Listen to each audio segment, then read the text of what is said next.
Outcast. Kasama pero parang hindi.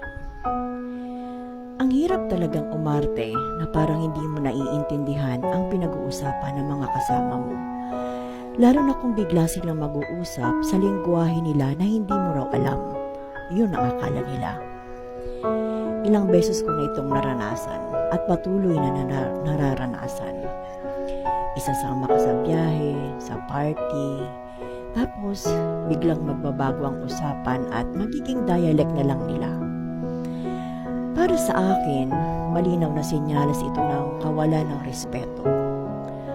Kasi kung alam nilang hindi ko sila kaprobinsya, dapat mas piliin nila yung universal language para lahat kasali sa usapan. Sigurado namang maraming makakarelate dito. Kasi sa gesture pa lang na bigla-bigla kayong mag-uusap sa sarili ninyong dialect, para bang may sikreto kayong ayaw ipaalam sa kasama ninyo.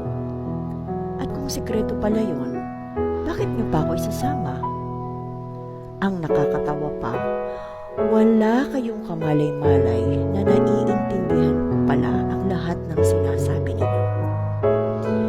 Guys, researcher ako for more than 12 years at halos lahat ng probinsya sa Pilipinas napuntahan ko na.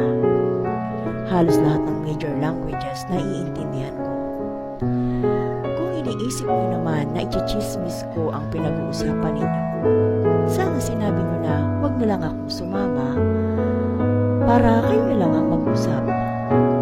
Sa totoo lang, hindi niyo maaasahan ay kukwento ko sa iba yung family secrets ninyo. Una, hindi ako palalabas ng bahay. Pangalawa, hindi rin ako mahilig makipaghuntahan dahil sinisave ko yung laway at energy ko sa trabaho ko. Ang boses at salita ko kasi ang puhunan ko para mabuhay ang pamilya ko. Pangatlo, hindi rin ako interesado sa family secrets nyo. Nakakapagod ang sitwasyon na parang pinaplastic lang ako sa simula pa lang. I tried hard na makisama pero dumating na siguro ako sa point na parang wala nang sense para makisama. Hindi ko kailangang mag-please ng kahit na sino at wala rin akong dapat patunayan. Respeto lang.